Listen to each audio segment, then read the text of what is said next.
হে বন্ধুরা, কেমন আছেন সবাই? আগের ভিডিওতে আপনারা দেখেছিলেন গাপ্পির বাচ্চা হয়েছে, এবং আজকে আমি দেখাবো ওই গাপ্পির বাচ্চাগুলো আপডেট, কত বড় বড় হয়ে গিয়েছে সব, সেগুলোই দেখাবো। তো আমি আপনাদের আজকে দেখাতে চলেছি, আর সবাইকে জানাই রাহুলস ওয়ার্ল্ডের স্বাগত। তো চলুন, ইন্ট্রোর পর আপনাদের দেখাবো।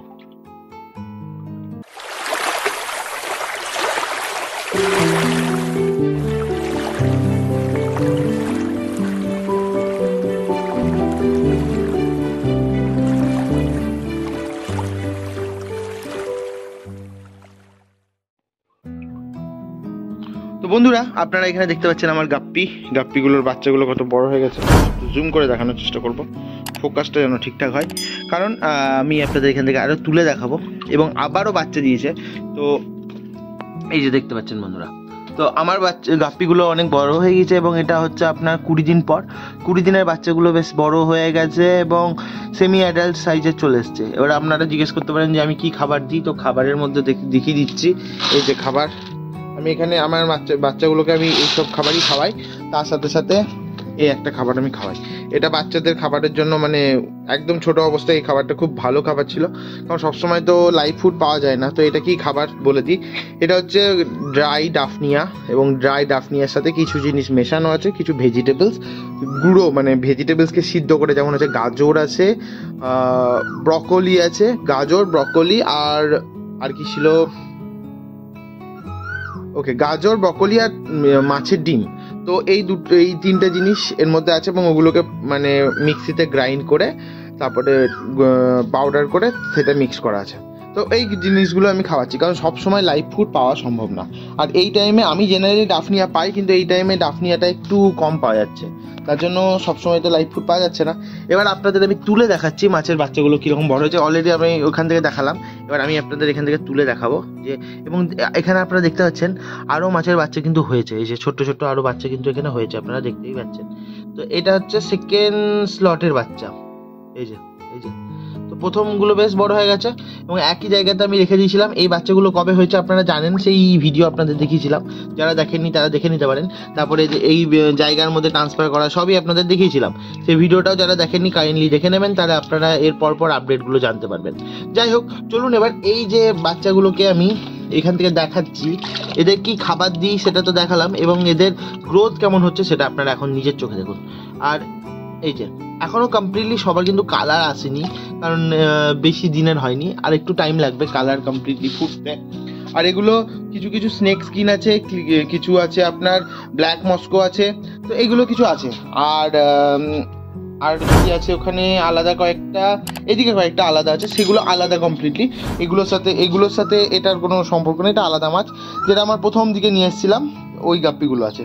তো যাই হোক, তো এই গাপ্পিগুলো দেখতে পাচ্ছেন আপনারা বন্ধুরা। তো আমার এবার আপনাদের কাছে কিছু কোশ্চেন আছে, সেটা হচ্ছে যে আপনারা অনেকেই গাপ্পি চাষ করেন এবং গাপ্পি চাষে ভালোই সাকসেস পাচ্ছেন, কিন্তু এই রিসেন্ট যা গরম গেল, ইদানিং তো একটু ঠান্ডা মানে বৃষ্টির জন্য ঠিক হয়েছে, তো রিসেন্ট যা গরম গেল তার জন্য আমাকে অনেকেই জিজ্ঞেস করছিল যে দাদা, গরমে আমাদের মাছ মরছে, কারণ আমরা ওপেন রাখছি বা আমরা শেডে রাখছি, তারপরেও জল গরম হচ্ছে, আমাদের মাছ মরছে।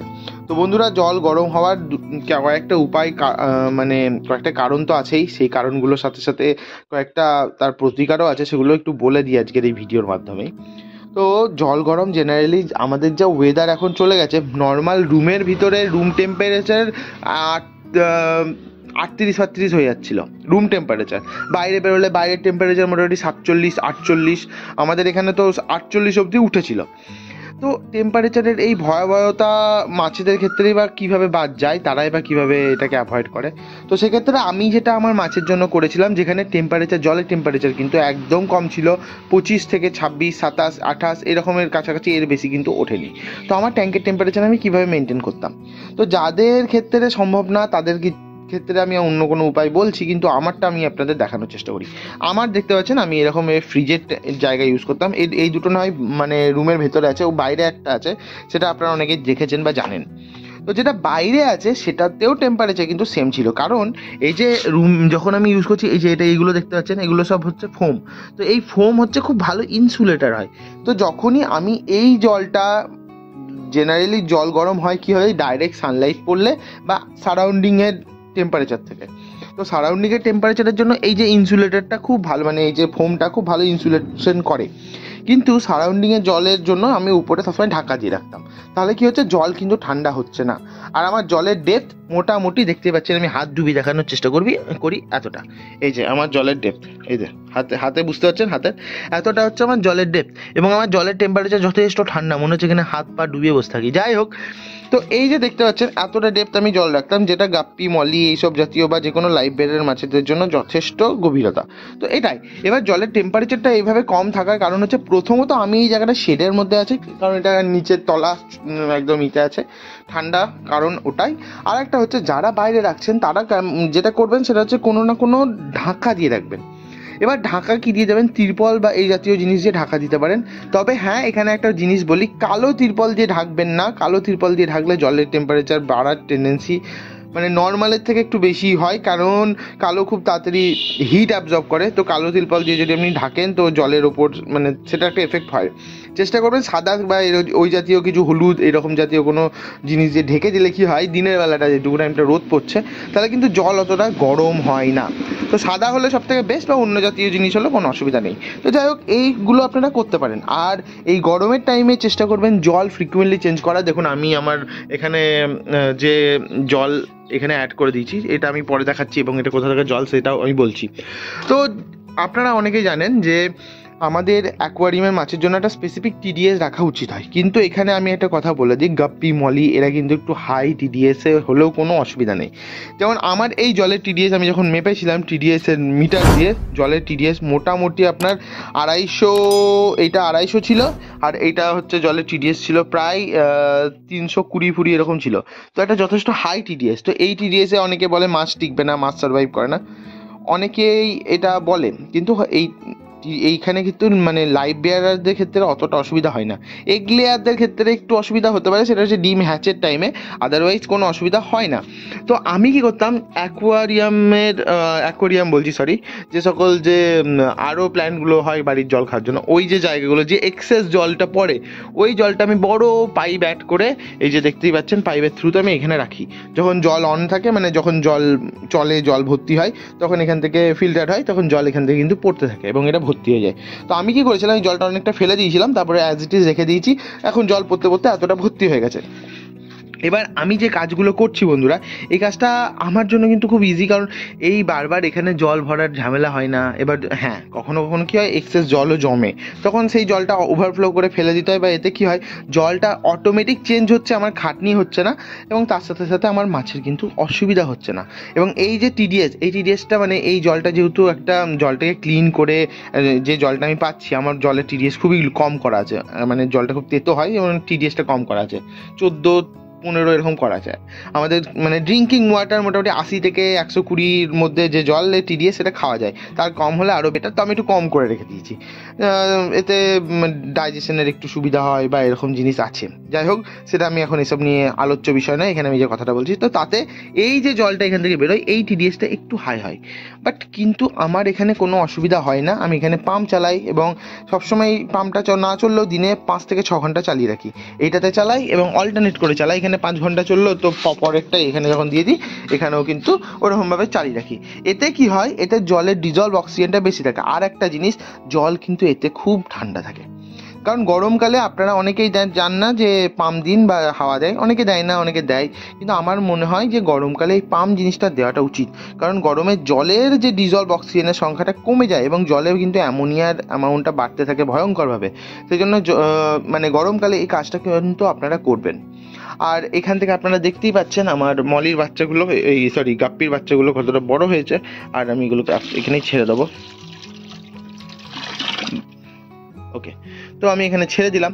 তো এইভাবে আমি মোটামুটি রাখছি। আর একটা ছোট্ট জিনিস দেখানোর চেষ্টা করব, সেটা হচ্ছে এই জায়গাটা আপনাদের একটু দেখাই।